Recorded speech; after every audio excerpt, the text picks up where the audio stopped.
এতিয়া আচলতে যোৰহাট জিলাত আমাৰ ভাৰতীয় জনতা পাৰ্টি আৰু অসম গণ পৰিষদ আমাৰ মিত্ৰজোঁটৰ NDAৰ যি ফলাফল সেয়া অতি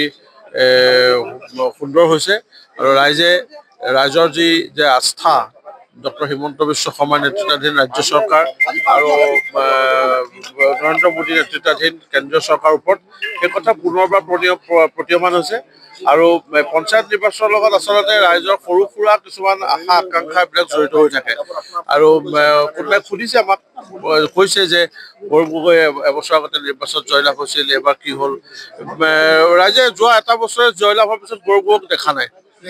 দেখি নাই পোৱা তেওঁৰ চাহটো নাই ইয়াত দেখা নাই গতিকে ৰাইজৰ যিহেতু সৰু সুৰা কিছুমান আৱেগ অনুভূতি ইয়াৰ লগত জড়িত হৈ আছে সৰু সুৰা আশা আকাংক্ষা আছে নিজৰ নামঘৰটো নিজৰ চুবুৰীৰ ৰাস্তাটো নিজৰ অৰুণোদয় আঁচনি এই কথাবিলাকে জড়িত হৈ আছে এইবিলাক ৰাইজে ভালকে জানে যে এইবিলাক গৌৰৱ গগৈ পূৰা কৰিব নোৱাৰে এইবিলাক পূৰা কৰিবৰ কাৰণে ডক্টৰ হিমন্ত বিশ্ব শৰ্মাৰ নেতৃত্বাধীন ৰাজ্য চৰকাৰ আৰু নৰেন্দ্ৰ মোদী নেতৃত্বাধীন কেন্দ্ৰীয় চৰকাৰ সহায় লাগিব সেইকাৰণে সকলো আমি ৱাৰ্ডৰ পৰা দেখিছোঁ ৱাৰ্ডত আমাৰ যিবিলাক নিৰ্দলীয় প্ৰাৰ্থী জয় হৈছে বেছিভাগেই NDA সমৰ্থিত নিৰ্দলীয় প্ৰাৰ্থী এতিয়ালৈকে প্ৰায় 100 ৱাৰ্ডৰ ৰিজাল্ট ওলাই গৈছে আৰু 10খন আঞ্চলিক পঞ্চায়তৰ ৰিজাল্ট ওলাই গৈছে তাৰপিছত 9খনতেই আমাৰ NDA প্ৰাৰ্থী জয়লাভ হৈছে 16খন জিলা পৰিষদৰ আসনত 16খনতে ভাৰতীয় জনতা পাৰ্টীৰ আৰু অসম গণ পৰিষদৰ প্ৰাৰ্থী আগবাঢ়ি আছে গতিকে এই গোটেইকেইটা কথাই প্ৰমাণ কৰিছে যে যি আৱেগ লৈ ৰাইজে গৌৰৱ গগৈক ভোট দিছিলে সেই আৱেগ এতিয়া নাই আৰু সেই এতিয়া যোৰহাট জিলাত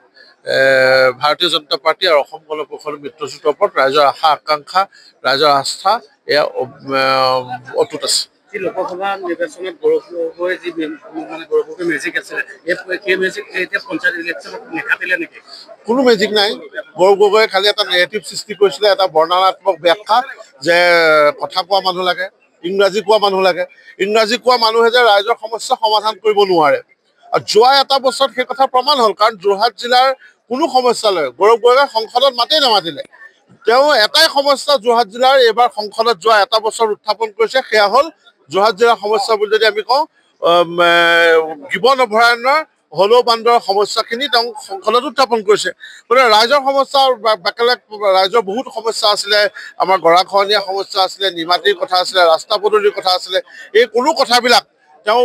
কোনো যোগাত্মকভাৱে লোকসভাত উত্থাপন কৰিব নোৱাৰিলে আৰু ৰাইজে এই কথাটো চাই আছে অতি চোকা দৃষ্টিৰে নজৰ ৰাখি আছে সেইকাৰণে ৰাইজৰ কোনো ধৰণৰ মেজিক